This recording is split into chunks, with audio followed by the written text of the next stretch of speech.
Hello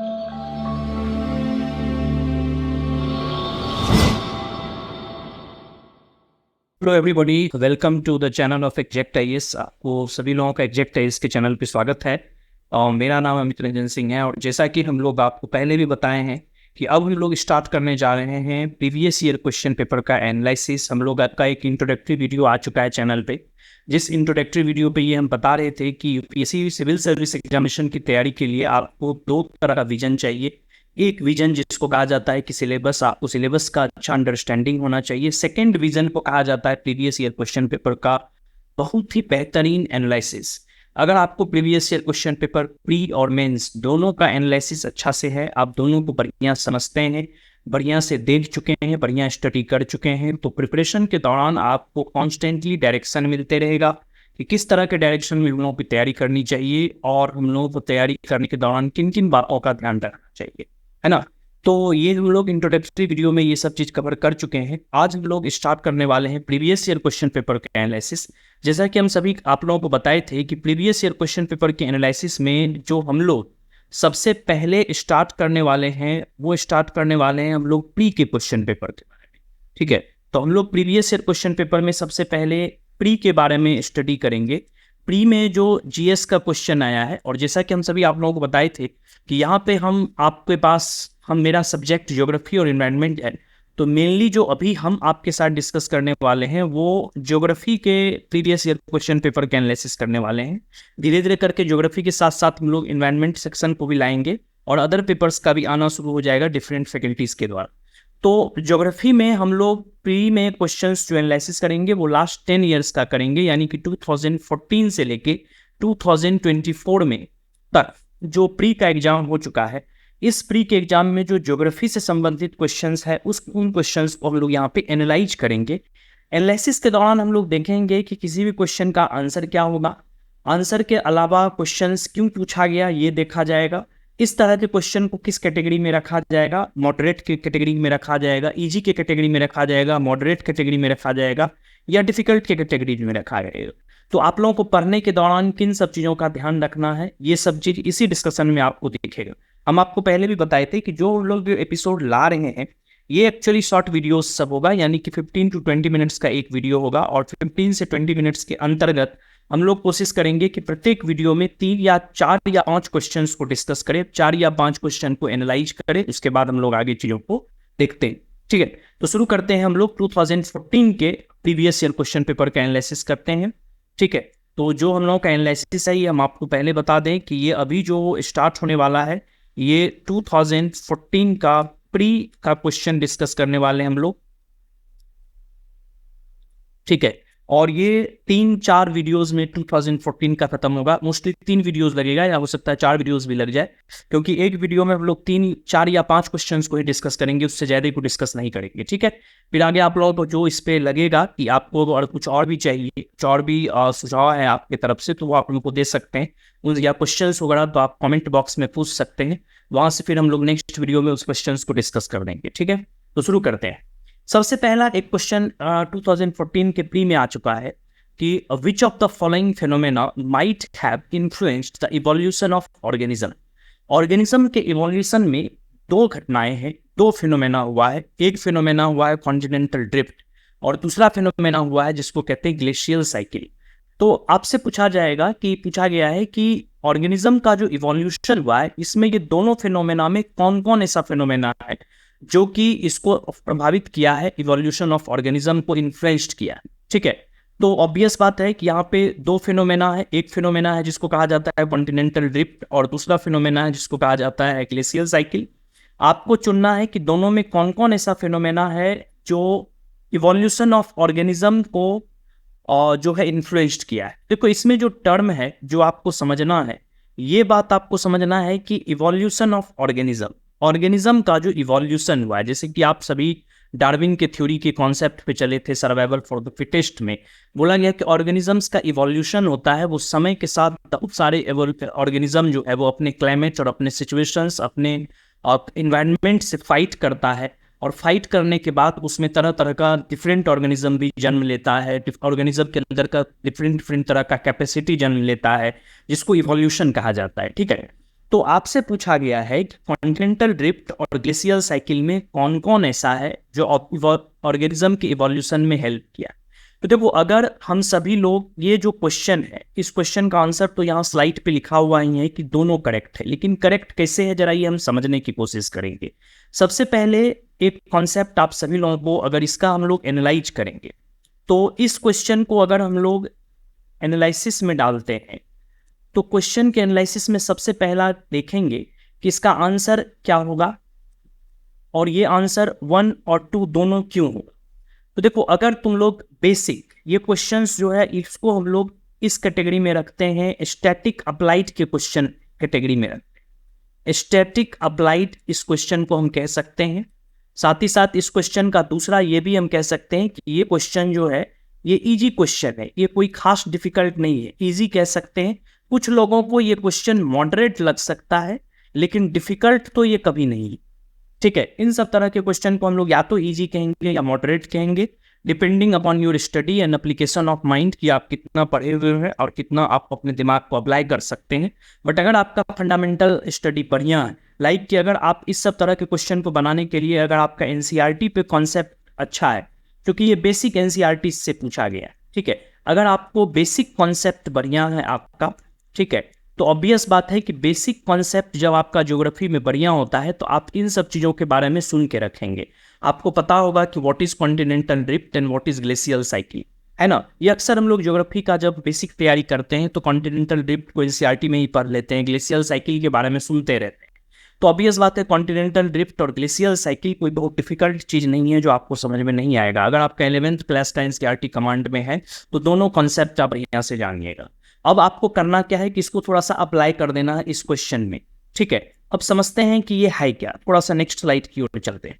ठीक है, तो देखो, हम सभी लोगों को पता है कि जो कॉन्टिनेंटल ड्रिफ्ट है, ठीक है, कॉन्टिनेंटल ड्रिफ्ट एक थ्योरी है। ठीक है, ये थ्योरी दिया गया था अल्फ्रेड वेगनर के द्वारा। ठीक है, अल्फ्रेड वेगनर ये थ्योरी 1912 में डाला था। ठीक है, ये जर्मन भाषा में आया था, जर्मन लैंग्वेज में आया था, बट इसको पॉपुलर होने में 1920 लग गया। ठीक है, 1920s में जब ये इंग्लिश लैंग्वेज में कन्वर्ट किया गया तो ये थ्योरी काफ़ी पॉपुलर हो गया। इस थ्योरी में अल्फ्रेड वेगनर ये बताया था कि, या ये बताया है कि अभी से, जैसे कार्बोनिफेरस पीरियड लगभग 35 मिलियन ईयर्स बिफोर नाउ, आज से लगभग 35 करोड़ साल पहले, ये वो बोला था कि अभी जैसे वर्तमान समय में अर्थ पे टोटल, आज के डेट में प्रेजेंटली देयर आर 7 कॉन्टिनेंट्स। ठीक है, ये थ्योरी ये बोलता है कि आज के डेट में हम लोगों के पास टोटल 7 कॉन्टिनेंट्स है, लेकिन आज से लगभग 35 करोड़ ईयर्स बिफोर नाउ, ठीक है, आज से लगभग 35 करोड़ साल पहले ये सारा का सारा कॉन्टिनेंट आपस में कनेक्टेड, जो 7 कॉन्टिनेंट है। ठीक है, 7 कॉन्टिनेंट जैसे कि आप सभी लोगों को पता है कि नॉर्थ अमेरिका है, और साउथ अमेरिका है, एशिया है, यूरोप है, अफ्रीका है। ठीक है, इसके अलावा ऑस्ट्रेलिया है और अंटार्कटिका है। तो ये जो 7 कॉन्टिनेंट्स है ये आपस में यूनाइटेड था। ठीक है, ये आपस में मिलके एक कंप्लीट लैंड मास बनाता था, जिस कंप्लीट लैंड मास का नाम था पेंजिया। ठीक है, बहुत बेसिक बात है, जब आप एनसीईआरटी पढ़िएगा तो इन सब चीज़ों के बारे में आप सुनिएगा। अगर आप पढ़े हुए पहले से तो आपको पता ही होगा ये सब चीज़। ठीक है, ये पेंजिया आगे चल के डिवाइड हो गया 2 पार्ट में। ठीक है, उत्तर जो नॉर्दर्न पार्ट है ये कहलाया इसका अंगारा लैंड। ठीक है, अंगारा लैंड को हम लोग लॉरेंसिया भी कहते थे, और जो इसका सॉदर्न पार्ट है ये कहलाया आपको गोंडवाना लैंड। ठीक है, बाद में ये अंगारा लैंड कई पार्ट में डिवाइड हो गया। ये अंगारा लैंड आगे चल के डिवाइड होके चला गया नॉर्थ अमेरिका, फिर यही अंगारा लैंड आगे चल के बन गया तो आपको ग्रीनलैंड, यही अंगारा लैंड से आपको यूरेशिया निकला, यूरोप और एशिया। क्योंकि कॉन्टिनेंट जो है ये ड्रिफ्ट किया, मूव किया, वो जो बड़ा सा कॉन्टिनेंट था, लैंड मास था पेंजिया, वो मूव कर टूट गया, और टूट करके अर्थ पे डिफरेंट डायरेक्शन में मूव करना शुरू कर दिया। डिफरेंट डायरेक्शन में मूव करने के कारण क्या हुआ कि और एक तो ब्रेक कर गया और कई डायरेक्शन में मूव किया, और मूवमेंट के बाद ये कई कॉन्टिनेंट में बदल गया। जैसे कि अंगारा लैंड के टूटने के बाद, ब्रेक करने के बाद नॉर्थ अमेरिका, ग्रीनलैंड, यूरोप और एशिया का फॉर्मेशन हुआ। इसी तरह से गोंडवाना लैंड के ब्रेक करने के बाद आपको जो फॉर्मेशन हुआ वो साउथ अमेरिका का फॉर्मेशन हुआ, अफ्रीका का फॉर्मेशन हुआ, ठीक है। इसके अलावा आपको पेनिनसुलर इंडिया का फॉर्मेशन हुआ, ठीक है, ऑस्ट्रेलिया का फॉर्मेशन हुआ, ठीक है। ये हम पढ़ा नहीं रहे, बेसिक बात बता रहे हैं। तो आप सभी लोगों को पता है कि कॉन्टिनेंटल ड्रिफ्ट थ्योरी के बाद कई तरह के कॉन्टिनेंट्स का फॉर्मेशन हुआ, कई तरह के कॉन्टिनेंट्स का इस पे निर्माण हुआ। और जब ये डिफरेंट कॉन्टिनेंट बनाता है, ध्यान से समझिए, जब ये डिफरेंट कॉन्टिनेंट्स बनता है तो डिफरेंट कॉन्टिनेंट्स बनने के कारण सीधी सी बात है कि डिफरेंट क्लाइमेटिक रीजन बनेगा, डिफरेंट क्लाइमेटिक जोन्स बनेगा, ठीक है, डिफरेंट इन्वायरमेंटल कंडीशन आएगा।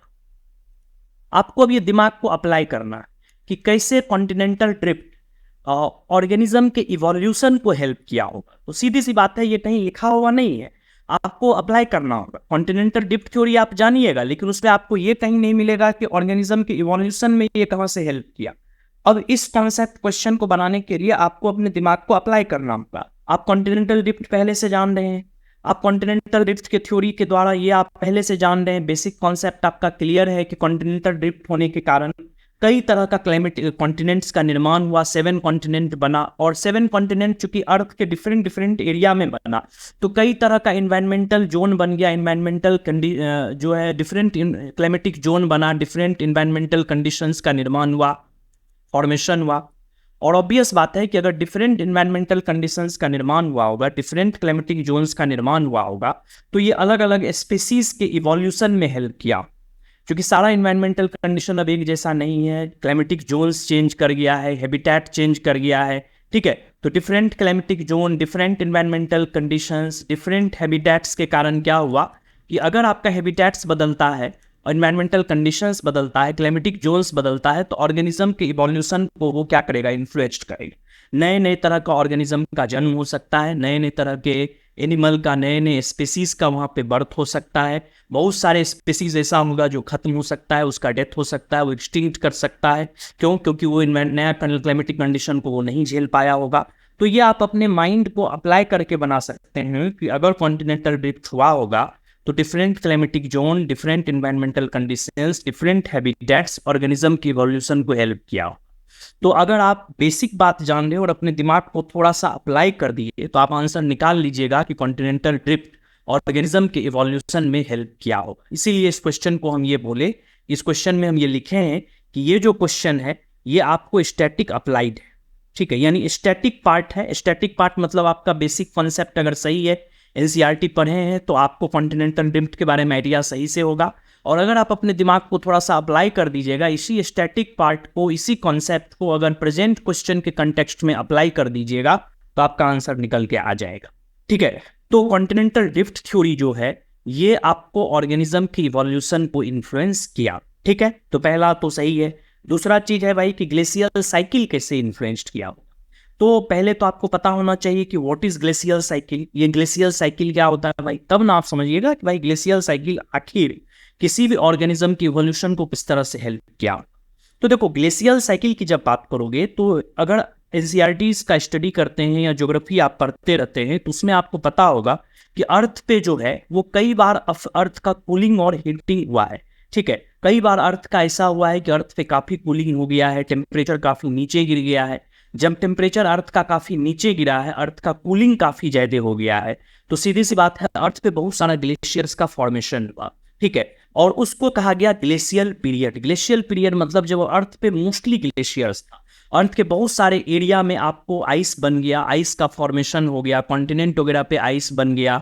तो सीधी सी बात है कि अगर आपको ग्लेशियल पीरियड आया, ठीक है, तो अगर हम लोग इस कॉन्सेप्ट को भी आगे चल के देखते हैं,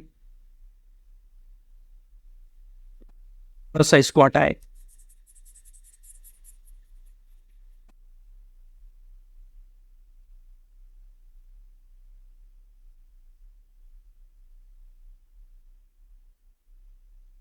अगर हम लोग इस कॉन्सेप्ट को लेके अगर आगे बढ़ते हैं तो हम लोगों को पता चलता है कि भाई ग्लेशियल साइकिल,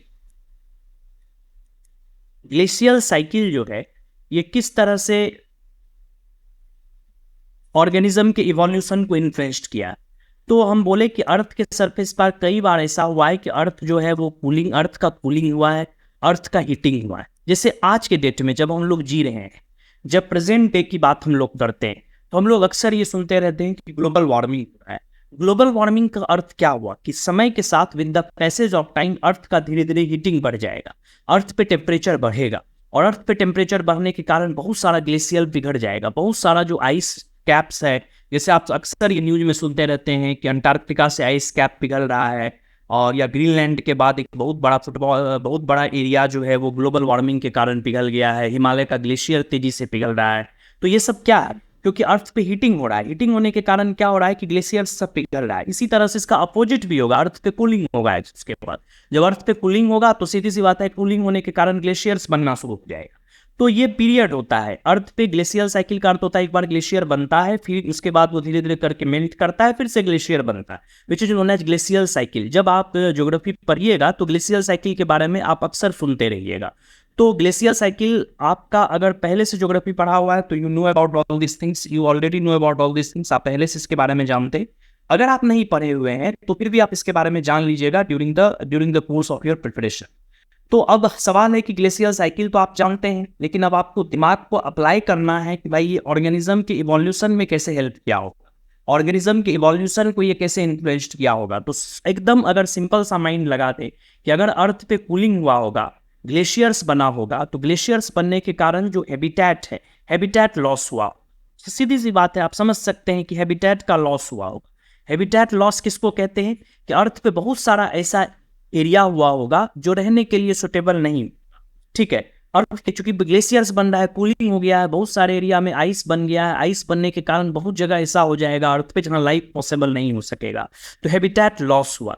हैबिटेट लॉस होने के कारण क्या हुआ कि अर्थ का एरिया जो है वो काफी सिकुड़ गया, नैरो हो गया, कुछ सर्टेन एरिया में ही आप रह सकते थे। उसको कहा गया रिफ्यूजिया।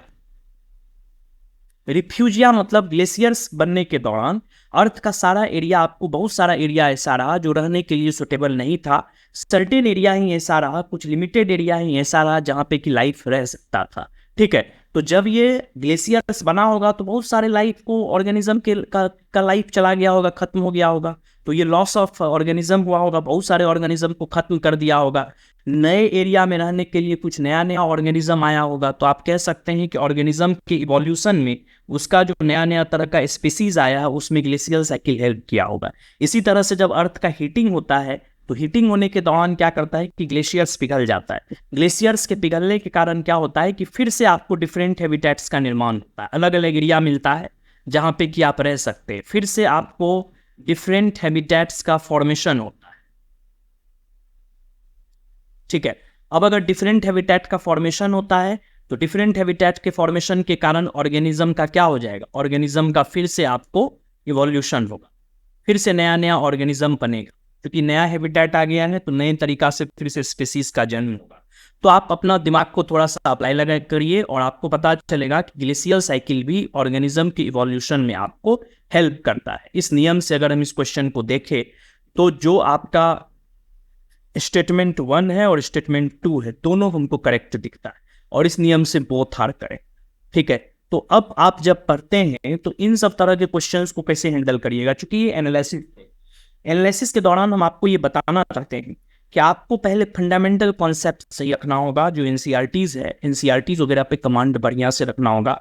आपको बेसिक ज्योग्राफी के सिलेबस के सारे टॉपिक का बेसिक और फंडामेंटल स्टडी चाहिए, अच्छा से उसको आप पढ़ के रखिए। फिर जब इन सब तरह के क्वेश्चन आएगा तो आपको एग्जाम के अंदर दिमाग को शांत रखना और थोड़ा सा अपने बुद्धि को, अपने माइंड को अप्लाई करना, करंट क्वेश्चन के कंटेक्स्ट में हल्का सा सोचें। अगर आप थोड़ा सा दिमाग लगाइएगा तो आपको पता चलेगा कि ये सब चीज हो सकता है, ठीक है। और आपका ये क्वेश्चन का आंसर आप डिराइव कर लीजिएगा कि करेक्ट आंसर क्या है, क्योंकि यूपीएससी में जो पढ़ के जाते हैं एग्जैक्टली डायरेक्टली वैसा सारा क्वेश्चन नहीं आता है। ऑलमोस्ट 90% क्वेश्चन आपको ऐसा रहेगा जो या तो करंट अफेयर्स से होगा या आपको पुराना पढ़ा हुआ चीज ही है, जो बेसिक बात ही है, उसी को आपको अप्लाई करना होगा उस क्वेश्चन के कंटेक्स्ट में। जब तक आप दिमाग को अप्लाई नहीं करिएगा वो क्वेश्चन बनेगा नहीं। 10% क्वेश्चन ऐसा होगा जो डायरेक्टली आ जाएगा, जो आप पढ़े सीधा सीधा वैसा ही आ जाएगा, ठीक है। तो हम लोग ये पहला ऑप्शन को एनालिसिस किए हैं कि ये स्टैटिक अप्लाइड टाइप का क्वेश्चन है, यानी आपका अगर बेसिक अंडरस्टैंडिंग ठीक है और अगर आप अपना माइंड को वहाँ पे थोड़ा सा कूल रख के अप्लाई करिएगा, हल्का सा सोचिएगा, तो आंसर निकल आएगा। इस क्वेश्चन को हम लोग इजी के कैटेगरी में रखते हैं, लेकिन अगर आपको थोड़ा सा लगे तो इसको मॉडरेट भी हम मान सकते हैं, बट इजी टू मॉडरेट कह सकते हैं इसका लेवल। इसको पढ़ने के लिए आपको एनसीईआरटी तरह का स्टडी बढ़िया होना चाहिए, और एनसीईआरटी का बेसिक कॉन्सेप्ट अगर सही है तो इस सब तरह के क्वेश्चंस का आंसर निकाल लीजिएगा। ठीक है, तो समझ गए कि बेसिक बात में एनसीईआरटी बहुत ही इंपॉर्टेंस रोल रखता है। ठीक है, तो पहला क्वेश्चन का हम लोग आंसर निकाले। नेक्स्ट क्वेश्चन अब हम लोग पढ़ने वाले हैं। नेक्स्ट क्वेश्चन है the seasonal reversal of winds is the typical characteristic of which among the following climatic regions. ये विच अमंग द फॉलोइंग नहीं लिखा है, फिर भी हम पढ़ देते हैं कि the seasonal reversal of winds is the typical characteristics of equatorial climate, Mediterranean climate, monsoon climate, all of the above. Obvious बात है, ये बहुत ही आसान क्वेश्चन के कैटेगरी में आएगा।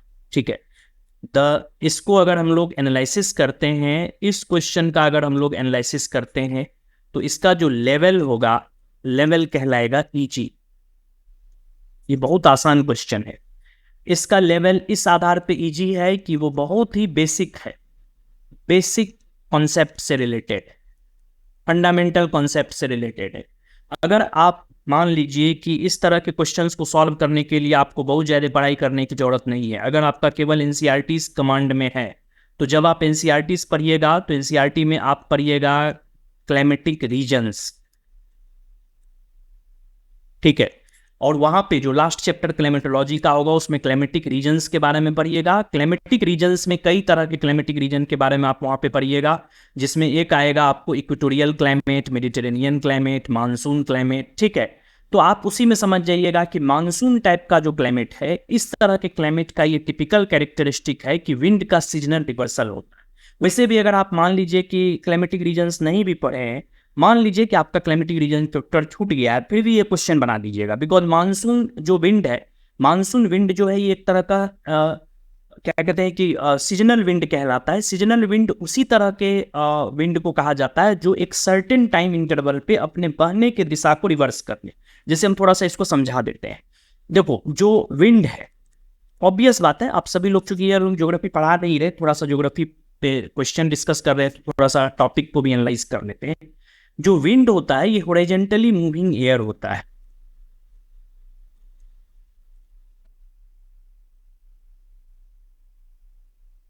ठीक है, यानी कि जब एयर हॉरिजॉन्टल डायरेक्शन में मूव करना शुरू करे, इस तरह से मूव करना शुरू करे, तो इस तरह के हॉरिजॉन्टली मूविंग एयर को एक्चुअली हम लोग विंड कहते हैं।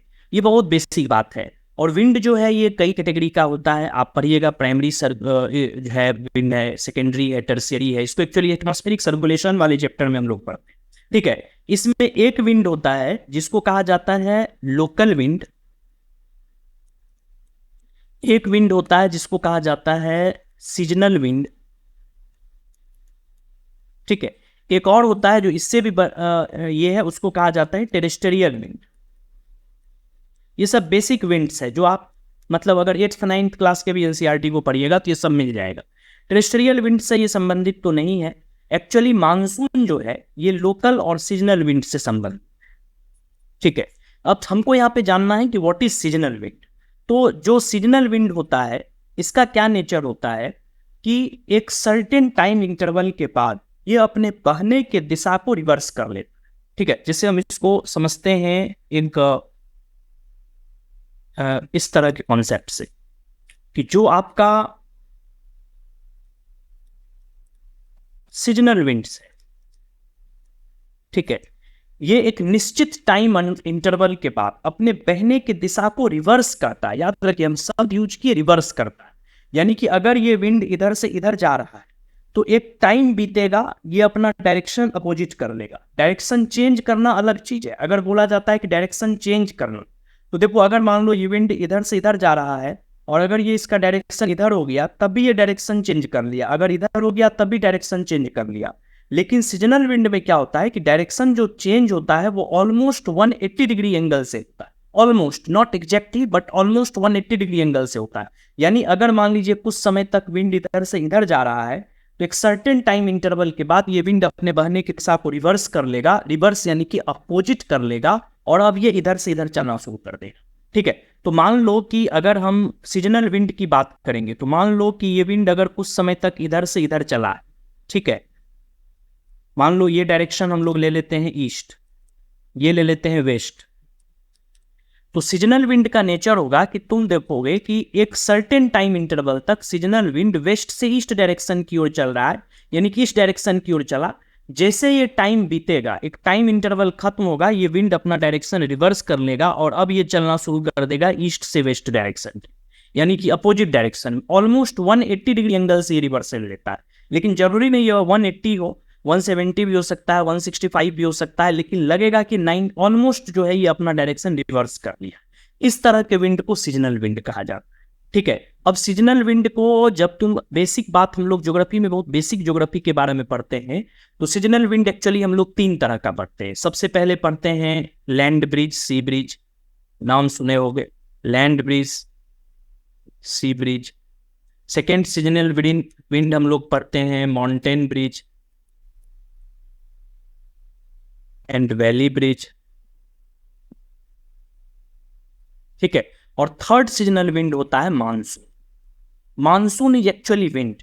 मानसून है क्या? मानसून एक्चुअली विंड है जो एक सर्टेन टाइम इंटरवल के बाद अपने बहने की दिशा को रिवर्स कर लेता है, अपना जो डायरेक्शन है वो रिवर्स करता है। जैसे अगर मानसून के बारे में हम लोग इस तरह से देखें तो हम लोग को पता चलता है कि ये अगर हमारा इंडिया है, this is what our India, और ये इंडिया के नीचे में हम लोगों को सीज वगैरह है, ठीक है, इधर आपको बे ऑफ बंगाल है, इधर अरेबियन सी है, और इधर इंडियन ओशन है ना। तो मानसून के में आप देख रहे होंगे कि आप 2 तरह के मानसून के बारे में अक्सर सुन के रखते हैं। एक मानसून सुन के रखते हैं जिसको कहा जाता है साउथ वेस्ट मानसून, जो अभी का टाइम है, अभी हम लोग साउथ वेस्ट मानसून के पीरियड में है। ठीक है, एक होता है जिसको हम लोग कहते हैं नॉर्थ ईस्ट मानसून। ठीक है, तो डायरेक्शन की अगर बात करोगे तो ये मान लो इंडिया का नॉर्थ है, ये साउथ है, ये ईस्ट है, ये वेस्ट है। ठीक है, तो south west monsoon south west direction से इंडिया की ओर आता है, इस तरह से। ठीक है, ये इस तरह से इंडिया की ओर आता है, तो इसका जो डायरेक्शन है ये मोस्टली साउथ वेस्ट है। क्योंकि ये साउथ वेस्ट डायरेक्शन से आता है और ये पूरे रीजन में आपको ओशन होता है, और ओशन से ये मॉइस्चर पिकअप कर लेता है, और जब ये इंडिया में आएगा तो इंडिया में इसके कारण से रेन। ठीक, लेकिन जब ये मानसून वापस लौटेगा तो नेक्स्ट मानसून का नाम हम लोग रखते हैं north east monsoon. North east monsoon इधर से चल, नॉर्थ ईस्ट डायरेक्शन, ये है नॉर्थ ईस्ट डायरेक्शन। तो आप देखते हैं कि कुछ समय तक विंड जो है ये साउथ वेस्ट से इधर की ओर आता है, इसको साउथ वेस्ट मानसून कहते हैं, और सर्टेन टाइम इंटरवल बीतने के बाद ये विंड अब इधर से इधर चल रहा है। तो आप देख रहे हैं कि कुछ समय तक विंड इधर से इधर चला, जैसे टाइम बीता अब ये इधर से इधर चलने लगा। तो साउथ वेस्ट का जस्ट अपोजिट नॉर्थ ईस्ट है ना। तो क्या देख रहे हो कि एक टाइम बीता, और जैसे टाइम बीतेगा कि ये विंड अपने डायरेक्शन को रिवर्स कर ले। ऑब्वियस बात है, मानसून टाइप ऑफ क्लाइमेट का ये नेचर होता है, सीजनल रिवर्सल ऑफ विंड। ठीक है, बेसिक कॉन्सेप्ट, कोई भी जोड़ने की जरूरत नहीं है। मानसून जो है ये कई तरह के एरिया में आता है। इस डायग्राम में हम आपको दिखाए हैं कि जो मानसून है, वैसे तो कई जगह मानसून मिलता है, मानसून होता है, स्यूडो मानसून होता है, लेकिन सबसे वेल डेवलप्ड मानसून इंडिया में ही, इस रीजन में, विशेषकर इंडिया में, स्पेशली इंडिया जो है ये मानसून के लिए जाना जाता है। 6 मंथ्स तक विंड जो है ये इधर से इधर चलेगा, बाकी टाइम विंड इधर से इधर चलेगा। तो जब इधर से इधर गया और उसके बाद डायरेक्शन रिवर्स करके इधर से इधर आने लगे। ठीक है, लेकिन स्यूडो मतलब मानसून टाइप का क्लाइमेट आपको नॉर्थ ऑस्ट्रेलिया में भी मिलता है, इस एरिया में आपको मेडागास्कर वगैरह के पास भी मिलता है, गल्फ ऑफ मैक्सिको के पास भी मिलता है। ये सब स्यूडो मानसून है, जैसे लगभग मानसून टाइप का क्लाइमेट होगा यहाँ पे। ये क्लाइमेट में 2 distinct wet and dry season होगा। जब मानसून टाइप ऑफ क्लाइमेट में आप पढ़िएगा तो आप पढ़िएगा कि यहाँ पे distinct wet and dry season. एक सीजन ऐसा आपको मिलेगा जब पूरी तरह से ड्राई रहेगा, देखिएगा रेन वगैरह कुछ नहीं हो रहा है। एक सीजन ऐसा होगा जब पूरी तरह से वेट होगा, मतलब वहां पे आपको लगेगा कि पूरी तरह से बारिश हो रही है।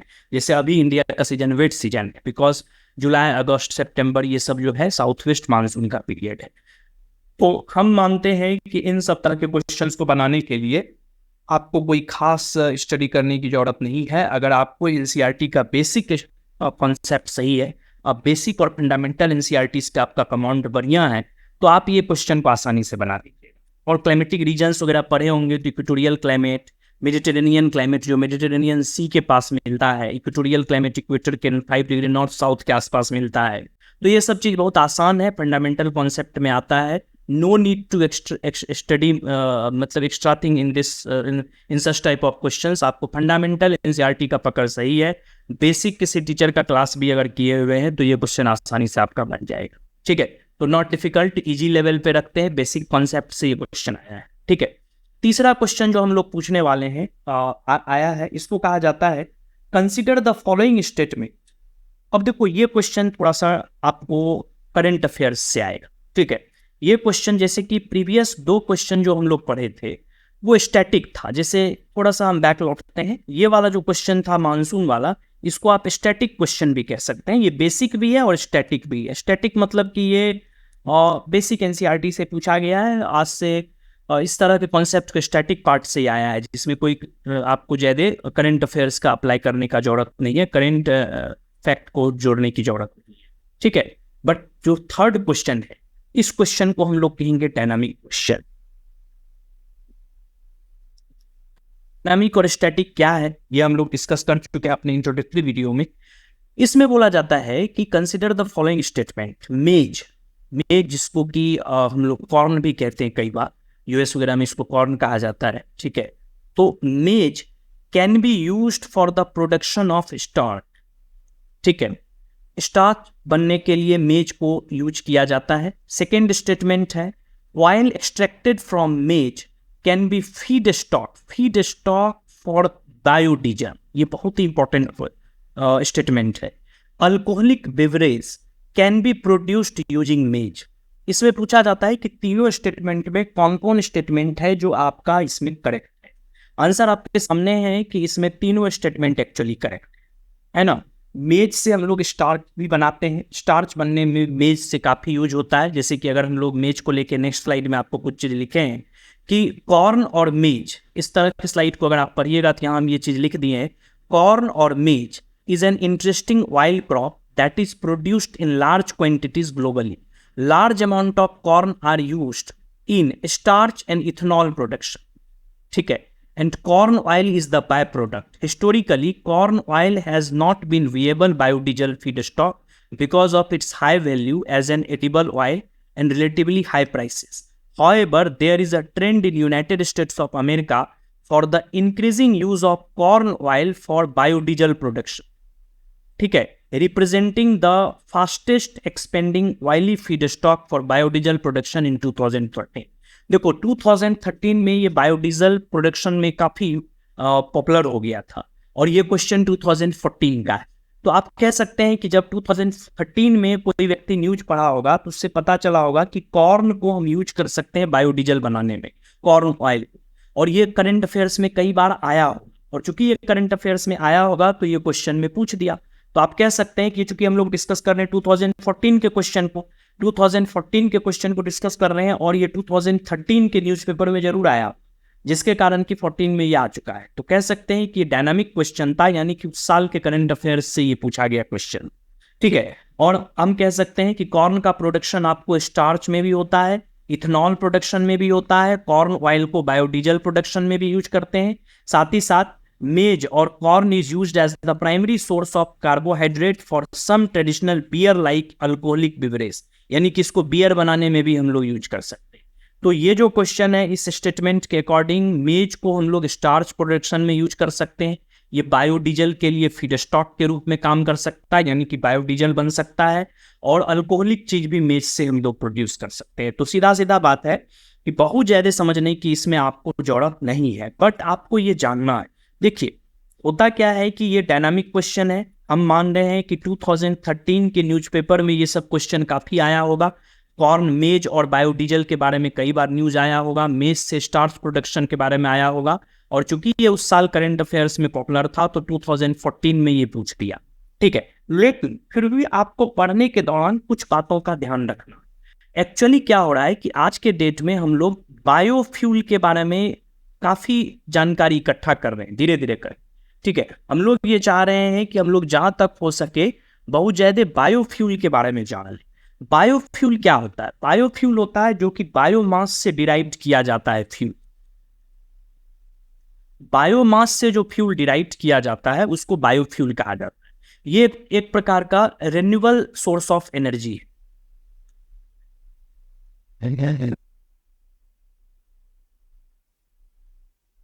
रिन्यूएबल सोर्स ऑफ एनर्जी है बायोफ्यूल जो है, ये एक प्रकार का renewable source of energy.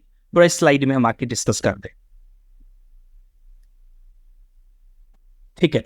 Biofuel derived होगा बायोमास से, यानी कि बायोलॉजिकल कम्युनिटीज वगैरह से, ये कुछ प्लांट से निकल के आता है, जैसे कि शुगर केन है। शुगर केन से मोलेस मिलता है, मोलेस को यूज करके हम लोग इथेनॉल बनाते हैं। इथेनॉल को हम लोग पेट्रोल में मिला के उसको एनर्जी के रूप में यूज करते हैं, ठीक है। इसके अलावा आपको बायोमास से बायोफ्यूल बनता है, आपको उसमें एक मेज भी है, मेज से भी आप इथेनॉल बनाते हैं। वो इथेनॉल को आप पेट्रोल में यूज करके आप पेट्रोल को डिल्यूट कर देते हैं, पेट्रोल की क्वांटिटी को, एक्चुअल पेट्रोल की क्वांटिटी को कम कर देते हैं, उसमें थोड़ा इथेनॉल मिला देते हैं और फिर उसको एनर्जी के रूप में यूज करते हैं। इसके अलावा आपको बायोगैस वगैरह भी है, ठीक है, बायोगैस वगैरह भी हम लोग बनाते हैं, ठीक है। तो सीधी सी बात है कि बायोमास से जो एनर्जी फ्यूल बनता है उसको हम लोग बायोफ्यूल कहते हैं। और चूंकि ये रिन्यूएबल सोर्स ऑफ एनर्जी है और हम सभी लोग आज के डेट में, तुम अगर यूपीएससी की प्रिपरेशन करते हैं आप लोग, तो आप एक बात को जान लीजिए कि एनर्जी बहुत ही इंपॉर्टेंट एस्पेक्ट है, क्योंकि पूरा का पूरा दुनिया एनर्जी पे चल रहा है और इंडिया एक डेवलपिंग कंट्रीज है। इसको आज के डेट में, प्रेजेंट डे में भी एनर्जी काफी चाहिए और अपकमिंग समय में भी एनर्जी काफी चाहिए, बिकॉज सारा का सारा चीज ही, पूरा इंडस्ट्री ही, पूरा इकोनॉमी ही एनर्जी पे बेस्ड है। जितना आपका ट्रांसपोर्ट है, जितना आपका इंडस्ट्रीज है, जितना भी चीज है, ये एनर्जी पे बेस्ड है। और एनर्जी जो अभी हम लोग डिपेंडेंट है, वो मोस्ट ऑफ द एनर्जी जो है हम लोग का जो है वो रिन्यूएबल नहीं है, ठीक है। हम लोग कोल बेस्ड एनर्जी यूज करते हैं, हम लोग पेट्रोलियम यूज करते हैं, जिसका कि एक लिमिटेड सोर्स है। आने वाले समय में वो डिप्लीट कर जाएगा, डिप्लीट करने के बाद फिर वो हमको नहीं मिलेगा, तो फिर आगे काम कैसे चलेगा। तो गवर्नमेंट के लिए रिन्यूएबल एनर्जी जो है ये बहुत बड़ा एस्पेक्ट। तो आज के डेट में अगर कोई भी चीज, कोई भी न्यूज आपको मिल जाए जो कि रिन्यूएबल एनर्जी से संबंधित,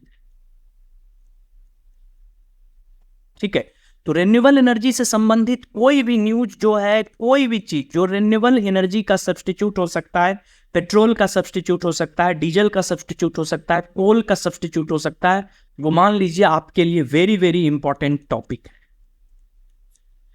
जहां कहीं भी न्यूज़पेपर में ऐसा चीज मिले जिससे कि आपको लगे कि रिन्यूएबल एनर्जी यहां से जनरेट कर सकता है, ये एक एनर्जी का सोर्स हो सकता है, ये एनर्जी का एक सब्स्टिट्यूट हो सकता है, जिससे कि हम अपना पेट्रोलियम पे डिपेंडेंसी घटा ले, जिससे कि हम अपना क्या कहते हैं कि कोल वगैरह पे डिपेंडेंसी घटा ले, तो आप समझ जाइए कि वो न्यूज को आप पकड़ लीजिए, उसको याद कर लीजिए।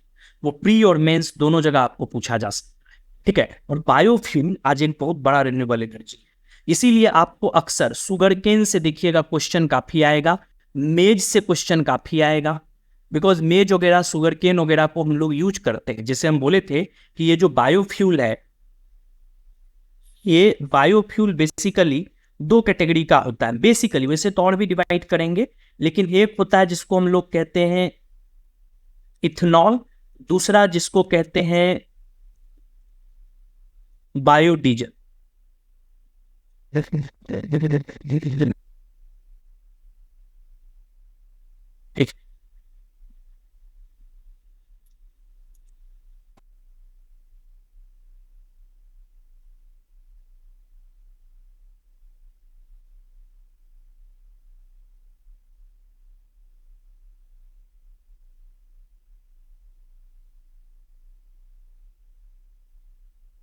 ठीक है। तो इथेनॉल और बायोडीजल दो मेन है, ठीक है। इथेनॉल हम लोग निकाल सकते हैं शुगर केन से, शुगर केन से आप पढ़िएगा, शुगर केन इंडस्ट्रीज के बारे में जब आप पढ़िएगा तो शुगर केन से आपको मोलेस निकल के आता है, इससे आपको निकल के बन सकता है इथेनॉल, ठीक है। इसके अलावा इथेनॉल आपको निकल के आ सकता है मेज से, मेज से भी इथेनॉल निकलता है, ठीक है। राइस से भी आप इथेनॉल बना सकते हैं, ठीक है। तो ये क्या काम करता है, जैसे अक्सर आप लोग करंट अफेयर्स में टॉपिक सुने होंगे E10, E10 मतलब क्या होगा, ये E10 पॉलिसी का अर्थ हुआ इथेनॉल 10। इथेनॉल 10 मतलब अगर मान लीजिए आपके पास पेट्रोलियम है तो उसमें 90:10 हो गया, यानी कि अगर आपको मान लीजिए कि 100 ml का पेट्रोलियम है, 100 मिलीलीटर का आपका पेट्रोलियम है, या 100 लीटर का अगर आप पेट्रोलियम लेते हैं, 100 लीटर मान लीजिए, 100 लीटर अगर आपको पेट्रोलियम यूज किए हैं तो उसमें 90 लीटर जो है वो पेट्रोल होगा, 10 लीटर जो होगा वो इथेनॉल होगा। तो सीधी सी बात है कि अगर हम पेट्रोल में इथेनॉल मिला देते हैं तो पेट्रोल का क्वांटिटी क्या हो जाता है, कम हो जाता है। ठीक है, और पेट्रोल की क्वांटिटी को कम करके हम लोग यूज कर सकते हैं, तो पेट्रोल का बचत होगा और हम लोग धीरे धीरे करके ये इथेनॉल को अब हम लोग E25, मोदी जी बोल रहे हैं, प्राइम मिनिस्टर नरेंद्र मोदी बोल रहे हैं हमारे कि अब E25 की ओर हम लोग मूव करेंगे। E25 की ओर मूव करेंगे मतलब कि हम लोग पेट्रोलियम में 25% इथेनॉल मिला देंगे, यानी 75% ही एक्चुअली पेट्रोल होगा, 25% इथेनॉल होगा। और ये इथेनॉल आप कहाँ से लेके आइएगा, शुगर केन से। तो आप चूंकि India is the second largest producer of sugar cane, ये ब्राजील के बाद इंडिया जो है विश्व का दूसरा सबसे बड़ा शुगर प्रोड्यूसिंग नेशन है। ठीक है, और मेज में भी इंडिया जो है, इंडिया का ये थर्ड सबसे टॉप मोस्ट सेरियल क्रॉप है after rice and wheat. Rice और व्हीट के बाद सबसे ज्यादा इंडिया में मेज का ही प्रोडक्शन होता है।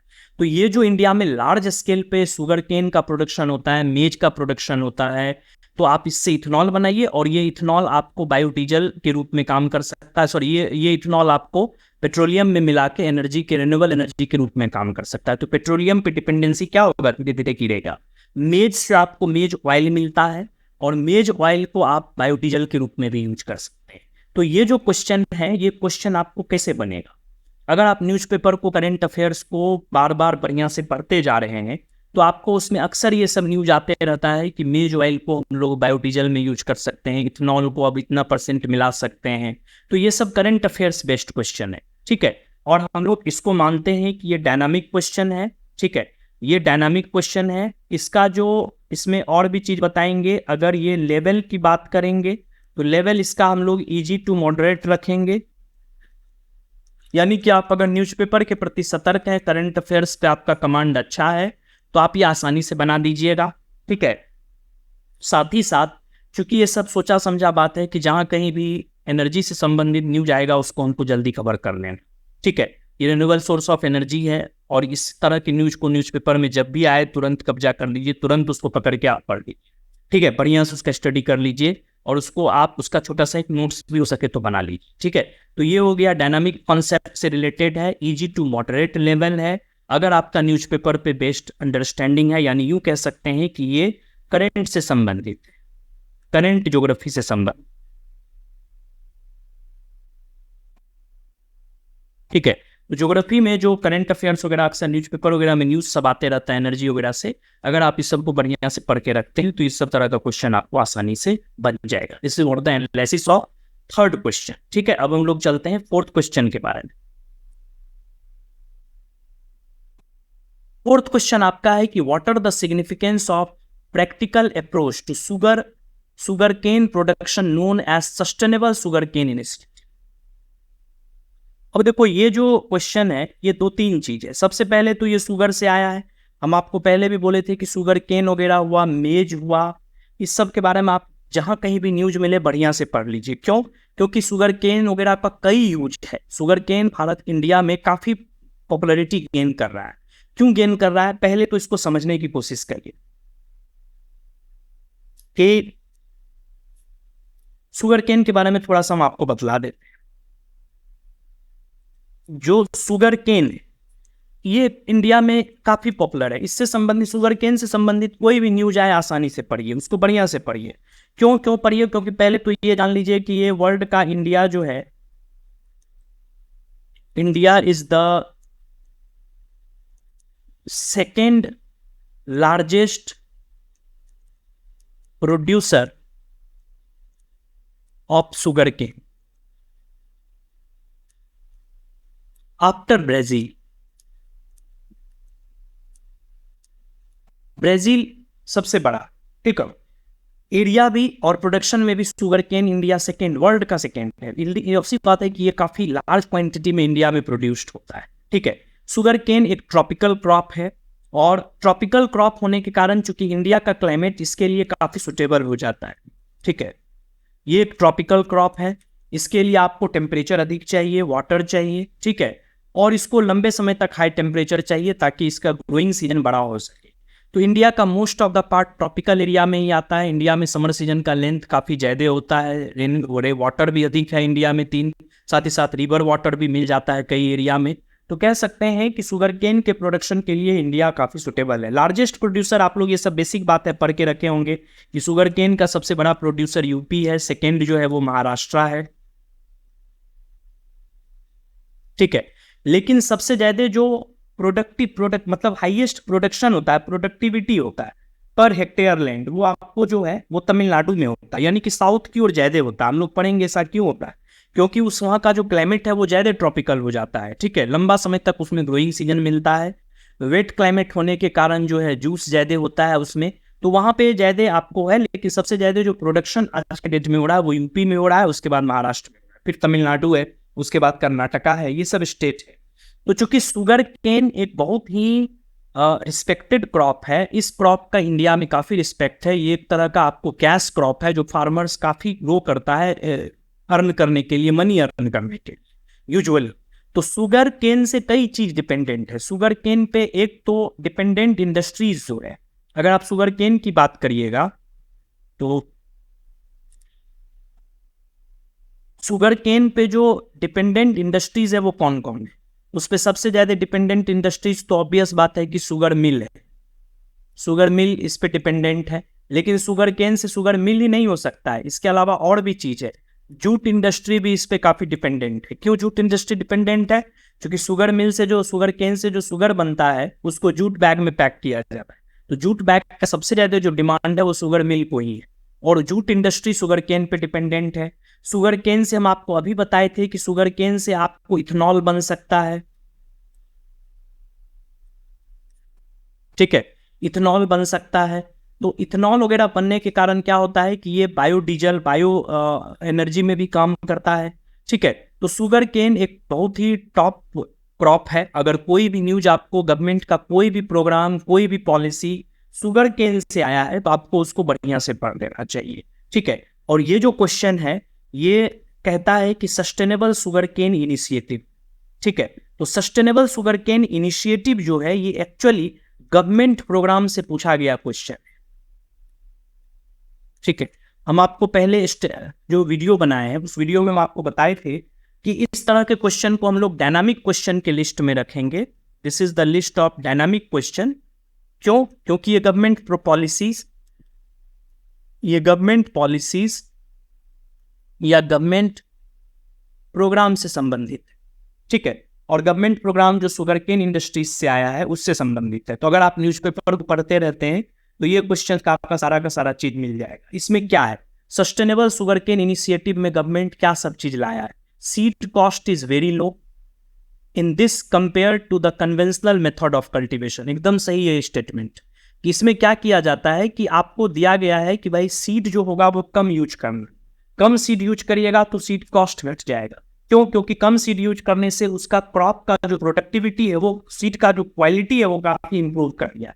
सीड की क्वालिटी को इंप्रूव करने के कारण जो क्रॉप होगा वो काफी कम सीड में ही आपको काफी ज्यादा क्रॉप और अच्छा क्रॉप हो सकता है। इसीलिए इसमें सीड कॉस्ट इज वेरी लो हो जाएगा। ड्रिप इरिगेशन, हाँ, सस्टेनेबल शुगर केन इनिशिएटिव में आपको वाटर को भी कंजर्व करने की कोशिश किया गया है।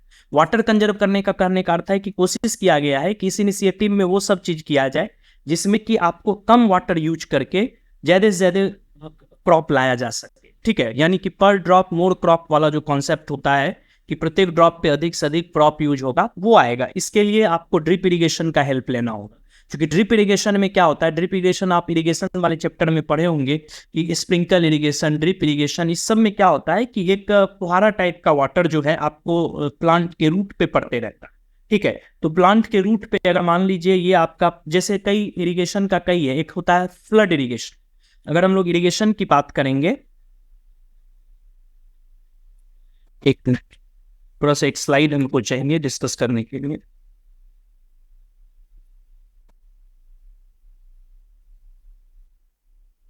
तो इसमें क्या होता है कि अगर आप सभी लोग पहले से पढ़े होंगे, इरिगेशन में एक इरिगेशन होता है जिसको कहते हैं फ्लड इरिगेशन। इरिगेशन क्या होता है, जैसे कि हम लोग जो कैनाल से इरिगेट करते हैं, कैनाल के द्वारा जो आपका इरिगेशन होता है ये फ्लड इरिगेशन है। क्योंकि आपका ये मान लीजिए कि फील्ड है ना, यहाँ से कैनाल से वाटर को छोड़ देते हैं, ये वाटर पूरे फील्ड में फैल जाता है तो इट्स फ्लड ना देते। इससे क्या होता है कि मैक्सिमम प्लांट का रूट टूट जाता है, उसका जड़ खत्म हो जाता है, पानी को सही से वो यूज नहीं कर पाता है और पानी का वेस्टेज बहुत ज्यादा हो जाता है, वाटर का वेस्टेज हो जाता है। ठीक है, तो फ्लड इरिगेशन से आजकल हम लोग धीरे धीरे करके शिफ्ट कर रहे हैं, धीरे धीरे करके ड्रिप इरिगेशन की। ठीक है, ड्रिप इरिगेशन में हम लोग क्या करते हैं कि सपोज करो कि ये एक प्लांट है, ठीक है, ये सब आप लोगों को पता होगा। तो इधर से या तो एक पाइप निकाल देते हैं, इस पाइप से धीरे धीरे करके वाटर जाएगा और ये फुहारा के तरह से वो धीरे धीरे पाइप जो है उससे पाइप में छोटा छोटा जो है पोर हो, ठीक है, उस पोर से पानी निकलेगा और उसके रूट पे फुहारा के टाइप से पड़ते रहेगा। तो ये क्या होगा कि मैक्सिमम वाटर को प्लांट यूटिलाइज करता है। एक तो वाटर का प्रेशर कम रहता है जिसके कारण कि क्रॉप का जड़ नहीं टूटता है, उसका रूट नहीं खत्म डिस्ट्रॉय होता है। धीरे धीरे करके वो क्या करेगा, फुहारा के जैसे बहुत स्मॉल वाटर जो है प्लांट के रूट पे पड़ते रहता है स्मॉल क्वांटिटी में। तो इसका 80% वाटर को प्लांट का रूट एब्जॉर्ब कर लेता है और मैक्सिमम वाटर को यूटिलाइज कर लेते हैं। तो ड्रिप इरिगेशन में क्या किए, कम वाटर को यूज किए और प्लांट को वाटर का बेनिफिट ज्यादा मिला। तो जो हमारा सस्टेनेबल शुगर केन इनिशिएटिव है, इसमें ड्रिप इरिगेशन को काफी यूज किया गया है। क्यों? क्योंकि ये वाटर को कंजर्व करने के लिए बोला गया, यानी कि कम वाटर को यूज करके ज्यादा से ज्यादा क्रॉप को प्रोड्यूस करिए। There is no application of chemical inorganic fertiliser. नहीं, ये स्टेटमेंट गलत है। क्यों गलत है? क्योंकि ऐसा नहीं हो सकता है कि नो एप्लीकेशन हो, लेस एप्लीकेशन हो सकता है।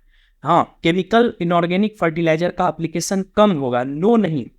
तो जैसे ये ऑप्शन आए, आप अपने दिमाग से समझ लीजिए कि केवल आपको जो जीरो बजट फार्मिंग है या कंप्लीट जो आपको ग्रीन फार्मिंग है, उस सब तरह की चीज में हम कह सकते हैं कि एप्लीकेशन हम केमिकल इनऑर्गेनिक फर्टिलाइजर का नहीं करेंगे, लेकिन थोड़ा सा तो होना ही। इसीलिए नो शब्द को हम लोग होने के कारण ये स्टेटमेंट गलत हो जाएगा। थोड़ा बहुत भी तो केमिकल इनऑर्गेनिक फर्टिलाइजर का यूज करना ही है, इसीलिए स्टेटमेंट 3 गलत है। स्टेटमेंट 1 सही है, स्टेटमेंट 2 सही है चूंकि वाटर को कंजर्व करेंगे, और fourth, the scope for intercropping is more in this compare to the conventional method of cultivation. जो सस्टेनेबल शुगर केन इनिशिएटिव लाया है, इसमें ये बात की कोशिश की गई है कि इंटरक्रॉपिंग काफी अधिक हो। ये हम आपको अगले स्लाइड में इसका लिखे हुए, The project is a boon for small and marginal farmers due to better yield. Better yield मतलब सीधी सी बात है कि आपको क्रॉप का जो ये सीड है उसका यील्ड बहुत अच्छा होगा। तो एक कम सीड ही यूज करिएगा, लेकिन उससे जो फसल होगा वो काफ़ी ज़्यादा होगा। रेड्यूस्ड फर्टिलाइजर, यहाँ पे रेड्यूस्ड फर्टिलाइजर यूज किया गया है, लेकिन नो फर्टिलाइजर नहीं बोल रहा, जबकि वहाँ पे क्या बोला है, there is no use of fertiliser. वो गलत है, आप रेड्यूस्ड फर्टिलाइजर है। तो जब आप इस तरह के गवर्नमेंट के पॉलिसी को पढ़ के जाइएगा तो उसमें आपका दिमाग कंफ्यूज कर जाएगा, क्योंकि आप तो पढ़े हैं कि इसमें फर्टिलाइजर का यूज कम होगा, लेकिन वहां पे नो लिखा है। तो दिमाग को शांत रखना है, जैसे आप उसमें नो में आप कंफ्यूज कर जाइए, आपको ये लगेगा कि नो यूज ऑफ फर्टिलाइजर भी सही है। नहीं, actually no use of fertiliser गलत है, रिड्यूस्ड यूज ऑफ फर्टिलाइजर अगर होता तब वो स्टेटमेंट सही होता। एंड थर्ड, वाटर यूज को एफिशिएंट बनाना है, तो ड्रिप इरिगेशन वाटर यूज को बढ़ा देता है, वाटर को काफी हम सेव कर सकते हैं। ठीक है, तो सीधी सी बात है, ड्रिप इरिगेशन वाला कॉन्सेप्ट सही था उसमें। और there is and flexibility to do intercropping, हम बोले थे कि इसमें इंटरक्रॉपिंग हो सकता है। तो सस्टेनेबल शुगर केन इनिशिएटिव जो है, इस स्लाइड में हम इसके बारे में पूरा ये सब चीज लिखे हुए हैं। Sustainable sugar cane initiative actually ये नाबार्ड के द्वारा लाया गया प्रोजेक्ट है, जिसके द्वारा ये 3 चीज जो है, बेटर यील्ड होगा, यानी कि क्रॉप का सीड का जो कॉस्ट है वो घट जाएगा, आपको फर्टिलाइजर को रिड्यूस्ड किया जाएगा, नो यूज नहीं है। तो हम अगर इस स्टेटमेंट में जाए तो सीड कॉस्ट घट सकता है, क्योंकि आप कम सीड खिलाइए और अधिक क्रॉप हो जाएगा, तो सीड कॉस्ट कम हो जाएगा। वाटर एफिशिएंट बनाना है तो ड्रिप इरिगेशन को इसमें यूज करना ही होगा। No application of chemical fertiliser नहीं होगा, ये रिड्यूस्ड होता तब चलता। ठीक है, scope for intercropping is more. तो स्टेटमेंट 1, 2 एंड 4 सही है, ये वाला सही है। ठीक, तो अगर आप इस तरह के क्वेश्चंस को बनाने के लिए आपको किन चीजों की रिक्वायरमेंट, इस तरह के क्वेश्चन बनाने के लिए आपको रिक्वायरमेंट है कि अगर आपके पास करंट अफेयर्स का कॉन्सेप्ट अच्छा है, तो ये भी डायनामिक पार्ट से है, गवर्नमेंट पॉलिसीज से संबंधित है, और यू कह सकते हैं कि ये करंट अफेयर्स से, ज्योग्राफी करंट अफेयर्स से संबंधित है।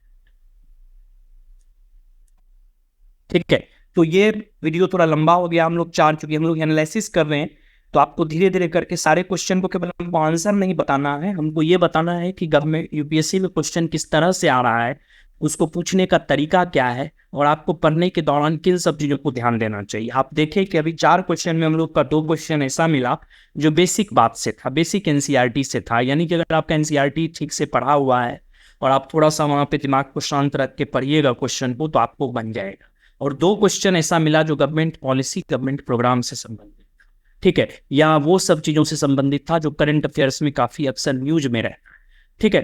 तो हम लोगों को पढ़ने के तरीका क्या होना चाहिए, इससे धीरे धीरे करके पता चलता है। दैट्स वाई से यू कि अगर आपको प्रीवियस ईयर क्वेश्चन पेपर का एनालिसिस सही है, उसका स्टडी सही से आप किए हुए हैं, तो आपको पढ़ने के दौरान काफ़ी हेल्प मिलेगा। ये वीडियोस आप देखते रहिए। अभी एक वीडियो आया है, फिर तुरंत हम लोग एक दूसरा वीडियो भी देंगे जो इसी 2014 के सारे क्वेश्चंस को हम अगले 4 वीडियो में डिस्कस करने वाले हैं। उसके बाद फिर 15 डिस्कस होगा, 16 होगा। तो धीरे धीरे करके आपको प्रीवियस ईयर क्वेश्चन पेपर का हल्का हल्का अंडरस्टैंडिंग होने लगेगा कि कैसे पूछता है यूपीएससी। फिर हम लोग एक और वीडियो ला रहे हैं जो अदर एस्पेक्ट से, ज्योग्राफी, करंट अफेयर्स से सब, तो वो भी आप लोग देखिएगा। वो वीडियो अलग से आएगा, वो ज्योग्राफी के करंट अफेयर्स जो भी न्यूज रहा है ज्योग्राफी से संबंधित, वो सब न्यूज को हम लोग डिस्कस करेंगे, ठीक है। Thank you very much. इस वीडियो में यहीं तक। नेक्स्ट वीडियो क्वेश्चन नंबर 5 से चलेगा, क्वेश्चन नंबर आगे तक, जो उस वीडियो तक हम लोग पहुंच के फिर देखते हैं, ठीक है। Thank you very much.